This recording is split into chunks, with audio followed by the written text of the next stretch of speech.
¿Cuál es el sentido de la Navidad?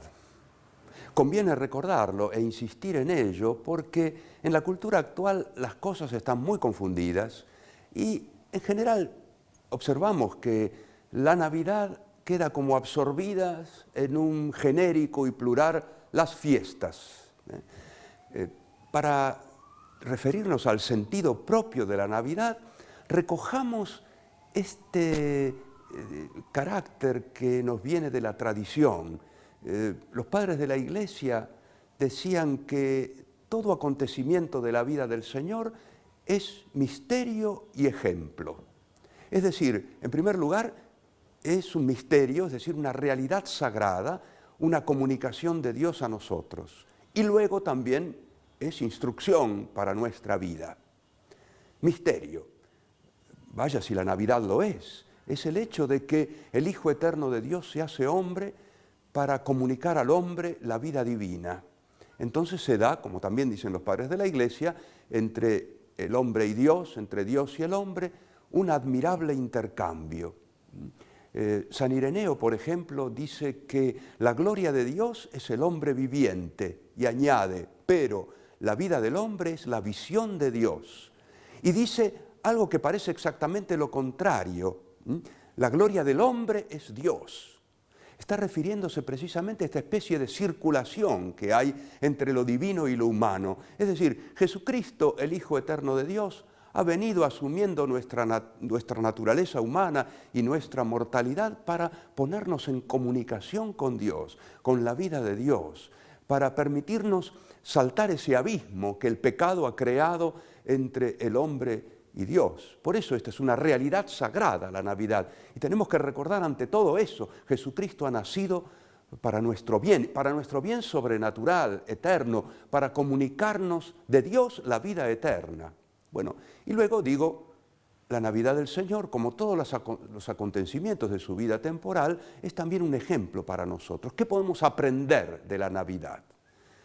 Podríamos decir cosas grandes, abundantes y también sencillas, concentradas. Podríamos decir, Dios, por ejemplo, nos invita a la humildad, a la pobreza.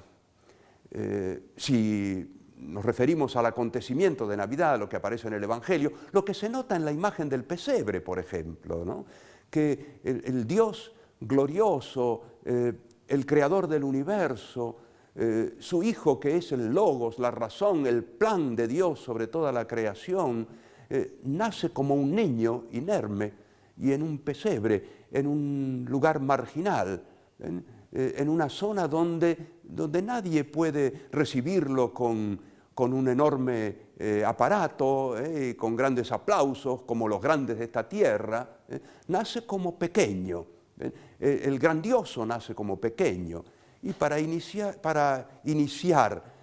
al hombre en otra consideración acerca de la vida. El hombre que es pequeño por sí mismo quiere hacerse el grandioso. Especialmente eso va para los que viven de aspavientos, de exterioridad, de mundanidad, y para los poderosos de la tierra. Dios se manifiesta a los pastores, que en aquella época eran allí en los alrededores de Belén y en general, en el mundo antiguo, gente sospechosa y más bien despreciada.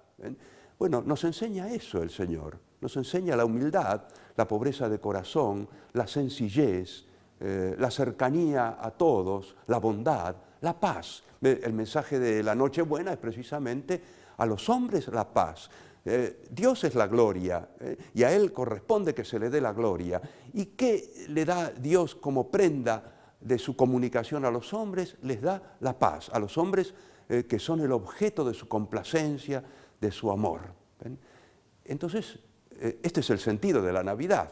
¿Ven? Tenemos que venerar, que adorar ese acontecimiento, ese misterio, tenemos que abrir el corazón a la comunicación que Dios nos hace de su vida y tenemos que aprender de eso, de su manera de comunicarse a nosotros. ¿Ven?